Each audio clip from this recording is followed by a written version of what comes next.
ini seolah saya akan mempresentasikan berkaitan dengan hasil penelitian tindakan kelas saya di 2 bulan terakhir ini. PTK ini tujuannya yang pertama memenuhi tugas saya untuk kegiatan PPG 2020.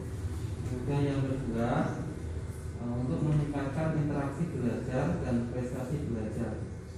Untuk judul PTK saya yaitu peningkatan interaksi belajar dan prestasi belajar, tema 4, subtema 1 melalui metode pembelajaran tutor sebaya di kelas 6 SIP saja membayar semester ganjil tahun pelajaran 2020-2021. Semoga nanti dengan penelitian ini bisa menjadikan referensi bagi ustaz saya sekalian dalam pembelajaran.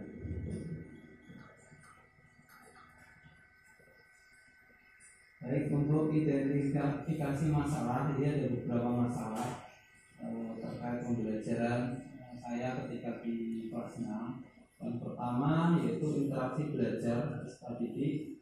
Pada pembelajaran mata pelajaran tematik kelas 4 tema 1 masih rendah. Jadi anak-anak jarang untuk diskusi, kemudian ketika orang yang pintar enggan untuk memberi tahu jawabannya pada orang yang kurang pandai gitu. Kemudian untuk yang belum bisa enggan untuk bertanya pada temannya yang belum bisa dan sebaliknya. Dan yang kedua, saya belajar saat ini pada mata pelajaran tematik tema 4 subtema 1 masih rendah. Hari ini saya ambil dari pretest yang saya lakukan. Saat ini masih banyak yang di bawah KKM. Kemudian yang ketiga, dalam proses pembelajaran guru kurang melibatkan partisipasi peserta didik. Nah, ini salah satu evaluasi saya, karena barangkali karena belum aktif, karena saya juga belum banyak menggunakan metode pembelajaran yang membuat anak itu aktif. Seperti itu saja. Kemudian untuk analisis masalahnya ada beberapa masalah tadi, yaitu terkait tentang rendahnya interaksi belajar dan hasil belajar. Kemudian rumusan masalahnya tadi yaitu bagaimana cara meningkatkan interaksi belajar dan hasil belajar tema 4 subtema 1 menggunakan metode tutor sebaya. Jadi tutor sebaya itu satu kelompok, kemudian satu anak ditunjuk menjadi tutor. Jadi satu menjadi apa namanya kayak gurunya. Nah, kalau sebelum pandemi satu kelompok itu biasanya idealnya 4-5. Namun ketika pas pandemi ini karena tidak bisa banyak dibatasi, ada protokol kesehatan, itu saya batasi menjadi 2, satu kelompok 2. Jadi satu anak menjadi tutor, satu anak menjadi non tutor. Satu kelompok itu ada 6, berarti ada 3 kelompok kecil. Kemudian untuk tujuan belajarnya, seperti halnya masalah tadi, untuk meningkatkan interaksi belajar siswa.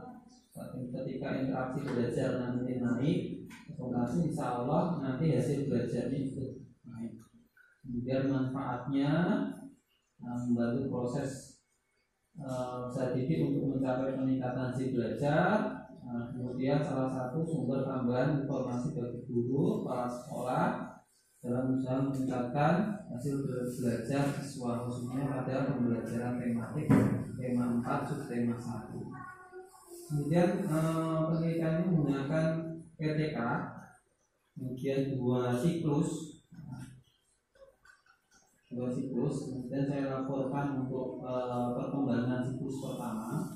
Untuk siklus pertama, ini ada analisisnya.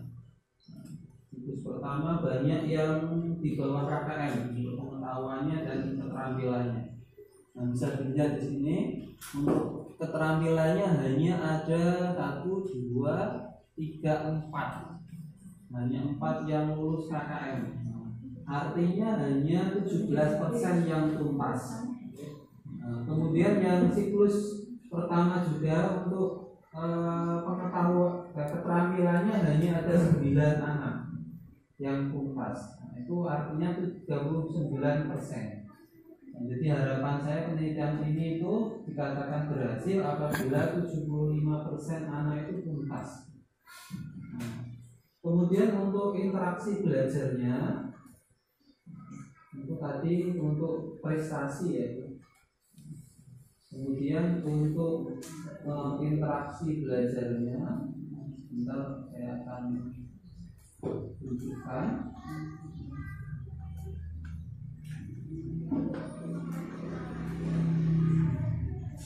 46% memiliki kategori amat baik A. Ini untuk tutornya, interaksinya cukup lumayan untuk yang tutor. Hal ini belum sesuai ya, sesuai dengan harapannya yaitu sebanyak 70% yang A. Ini hanya 46%. Kemudian untuk yang siswanya non tutor itu hanya 17% yang D. Yang untuk nilainya yang C 25%, kemudian B 50%, dan yang mendapat A hanya 8% saja. Ini sangat jauh sekali dengan harapannya.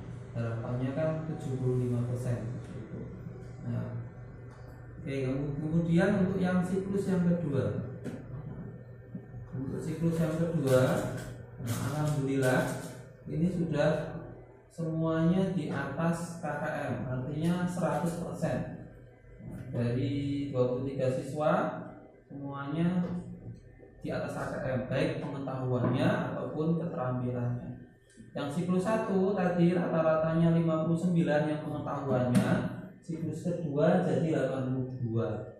Kemudian siklus 1 yang tadi rata-ratanya 73, kemudian di keterampilannya rata-rata 84. Nah, seperti itu. Kemudian untuk yang di siklus yang kedua itu juga semuanya meningkat. Nah, jadi 100% untuk yang bernilai baik, sangat baik atau A. Nah, jadi penelitian ini saya hentikan di siklus kedua karena semua sudah sesuai dengan yang diharapkan, yaitu lebih dari 75%. Seperti itu. Mungkin itu saja yang bisa saya sampaikan.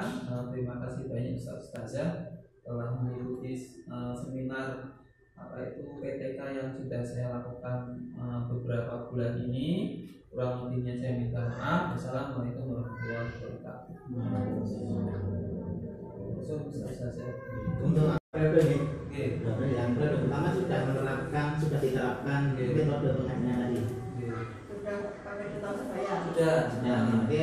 Sudah menggunakan itu, hasilnya belum maksimal. Dan baru yang kedua, tadi dengan metode yang sama ya, sama. Kemudian untuk yang metode kedua kok bisa bertambah, ada refleksi dari saya. Ternyata ada kekurangan. Kekurangan misalnya yang pertama, ternyata satu kelompok itu ada yang nggak cocok misalnya. Ada temennya. Oh, ini kok disuruh untuk sebaya kok malah meneng-menengan gitu kan. Kemudian solusinya saya ganti kelompoknya. Oh, kami pindah ke sana jadi tutor yang sana, kami pindah sini gitu. Tapi ini ya, saya yang disampaikan kemarin, salah satu metode itu tidak hanya untuk dari segi kognitif juga ya, dari afektif. Ketika salah satu tujuan dijadikan kelompok kan biasanya mungkin ya cair dengan kelompok dengan satu orang. Ketika dibikin itu kok masih ada gap, nah itu kan jadi problem juga gitu. Itu kan jadi satu problem lagi yang harus diselesaikan gitu. Ketika suatu anak harusnya kan dimasukkan ke kelompok manapun bisa. Tapi ketika itu mereka sudah itu kan sudah jadi problem yang harus kita pecahkan juga. Karena apa? Hilang dari bagian pembelajarannya kan, dari tujuan pembelajaran salah satunya hilang. Mungkin kognitifnya masuk, terus itunya dari segi sosialnya kan yang kurang masuk ketika itu kan kendala tadi yang disampaikan saat pendidikan. Ngapunten nek. Ya bagus mana ada tanya jawab itu.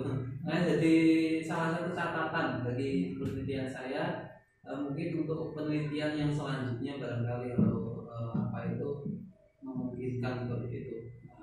Mungkin permasalahannya kan kalau anak kan macam-macam. Nah, karena kemarin nggak apa-apa tapi ketika pas itu pas gak bagus kalau dibandingkan dengan itu kan pretestnya sebenarnya ada pretest dulu mungkin ya. Pretest dengan yang pertama itu pretest terus ada penggunaan metode tadi kan hasil yang pertama tadi beda jauh dengan pretestnya. Untuk pretestnya ya lebih kurang lagi gitu. Jadi pretestnya kurang sekali gitu. Berarti ada pretestnya juga nih.